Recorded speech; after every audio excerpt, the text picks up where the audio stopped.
Has someone ever told you not to judge a book by its cover? Well, I judge a book by its cover. Or a game for that matter. This game. I'll admit that, judging by the thumbnail alone, this game does not look like the sharpest tool in the shed. I mean, just compared to the thumb of other games. Also, Five Nights to Remember is, ironically, not a very remarkable name. There is only one reason I even decided to play this game.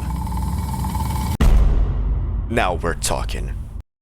In case you don't know, Team Radiance is a talented team of developers, very well known in the Fnaf community for making some of their best fan games, like Treasure Island and also Chuck E. Cheese Reloaded. Just by the devs alone, I knew that this game has more than meets the eye, and so I gave it a try. And oh boy, am I glad that I did. Right after starting the game, there's a dialogue between a mother and her child. The kid says that he lost his bunny plushie, but the mom said that Fredbear's diner is already closed by now, so they can't really go there. And I'll be really honest, I don't really know the lore relevance of this dialogue.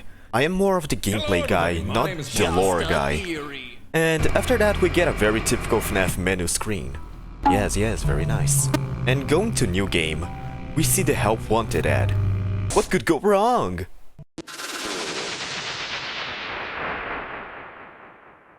Just like Treasure Island, we also receive a tip before every night.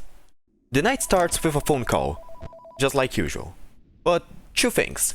One, on every single night, the game does not start until the call has ended. So that allows you to actually pay attention to the call and not die. Yeah, I always wondered what was in all those empty heads back there. You know. True, subtitles, yay!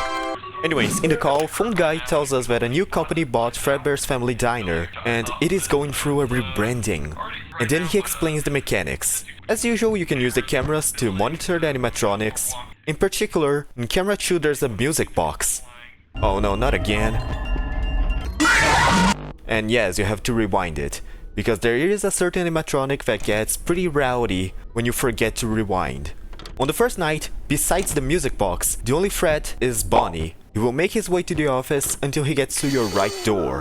When he does, you can use your flashlight on him to stop him from entering your office. The game calls this a stun, but it's more like backing off him.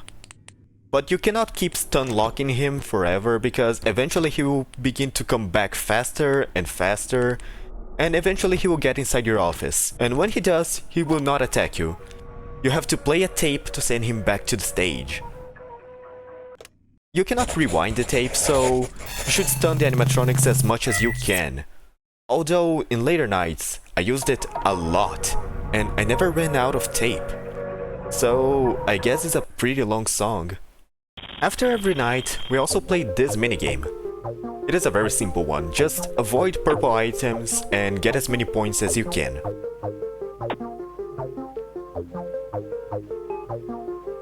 If you beat your previous high score, you get a little bonus, UCN style. On night 2, Phone Guy also tells us that Fredbear will also be active tonight. He works the same way as Bonnie, but he doesn't come through the right door, he comes from the left. And he also talks a little bit more about the animatronic in camera 2. He is one of the first animatronics made by the owner, but apparently no one likes him, so they don't even bother to fix him. At first, I thought that it was the puppet, but I was surprised to find out that it wasn't. The one in the music box is called H.I.M, or him, I suppose, which is not a name that rings any bells. He's actually a reference to Cake Bear from the minigame Take Cake to the Children from Fnaf 2. In the minigame, a robotic voice spells save him, so I suppose that this animatronic is the him in question, and not Charlie? I don't know. The third night is when things get a little bit more interesting. This night, if we look at the stage, we'll see that no one is there. Actually, they were moved, and are now in parts in service. That is because they have been replaced by the new Spring Lock animatronics. According to Phone Guy, the classics aren't acting right, which is one hell of an understatement. He also said that the new ones shouldn't be any trouble. And to my surprise, he's actually right. Springlock Freddy and Springlock Bonnie don't attack us, but we do get new animatronics. Two new familiar faces, Chica and Foxy. In the extras, they are called Vision animatronics. So just like in Fnaf 3, I suppose that they are illusions, but this one can also kill you. So I don't know. Chica sometimes will appear on cameras, and if you look at her for long enough time, she will deactivate that camera. She's not a really big trouble, just switch cameras. Pretty easy. Now, Foxy is the real deal. He's like an evolution of how he worked in the original game. When he's about to attack you, you have to use the cameras to watch both hallways and see where Foxy is coming from. And then you have to flash him on the door. And also be fast.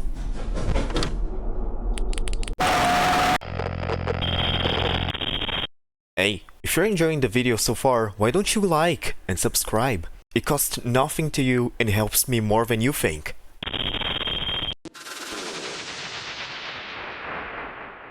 Night 4 has the phone guy telling us to take care of everything.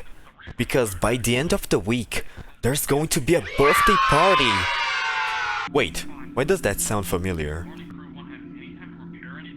And also, he says that he doesn't trust the Springlock suits.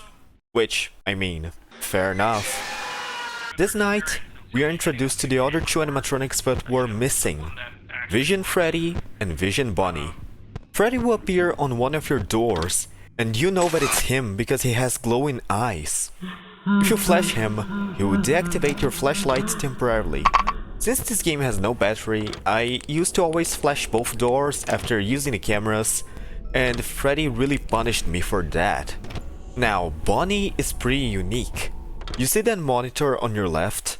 He was only decoration, but from night 4 onwards, sometimes Bonnie will be there. When he's there, you have to search for him on the cameras and stare at him for a while. And if you don't, you die.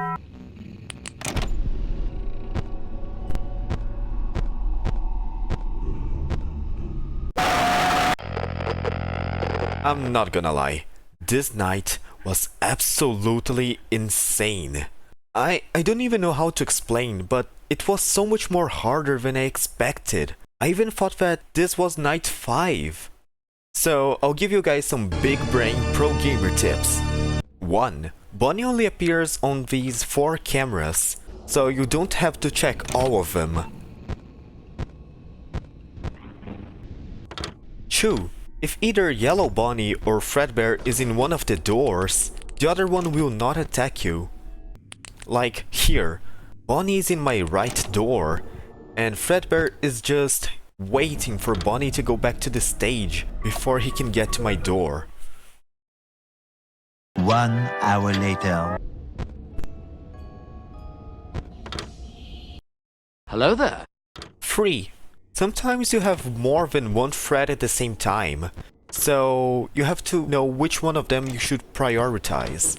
If Foxy appears with Yellow Bonnie or Fredbear, first get rid of Foxy and then play the tape. If Vision Bonnie appears with Yellow Bonnie or Fredbear, first play the tape and then go find Bonnie on the cameras.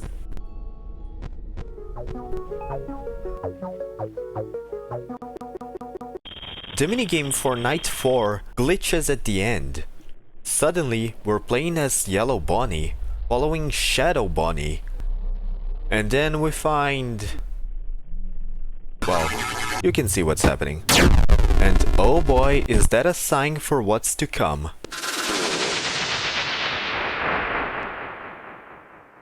This night, Phone Guy sounds distressed. He says that something went wrong at the party, and they are closing for the foreseeable future. Of course, you know exactly what came to my mind. Was that the... But apparently it wasn't that. Phone Guy says that one of the Springlock suits failed, and one of the employees died. You can actually see his corpse on a new camera outside of the map, which I think this is one of the safe rooms that are mentioned in Five Nights at Freddy's 3. As always, if there is ever an emergency, please go to the designated safe room. Every location is built with one extra room that is not included in the digital map layouts programmed into the animatronics or security system. And as you may have guessed, this guy will appear to attack us. Unlike Yellow Bonnie, the corpse does not appear on the door. He appears straight on your office. You have to play the tape, but you have to be faster than with the others. Actually, this is not the only change. Everything changes. Freddy, Chica, Bonnie, and Foxy do not appear this night. They are all replaced by Golden Freddy. Golden Freddy still does the same thing as all of them, so, you know, check both corridors when you see him flash, just like Foxy. When he appears on the monitor, search for him on the cameras, don't keep staring at him if it's Chica, and if he has glowing eyes like Freddy, do not flash him. And finally, Yellow Bonnie and Fredbear are replaced by Shadow Bonnie and Shadow Freddy. I think that this is a reference to the multiple Springlock incidents that were also mentioned in Five Nights at Freddy's 3, and to the theory that says that the shadow animatronics were created by the pain and suffering of the employees that died from the Springlock incidents. But hey, that's just a theory. If Night 4 felt like Night 5, Night 5 felt like Night 6. Oh god, it was hard.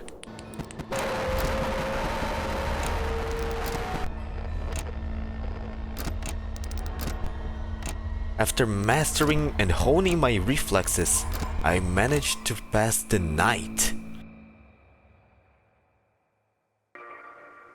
Receiving our fat paycheck of $100 and finding out that our name is Sam Foster. Also, it's 1983.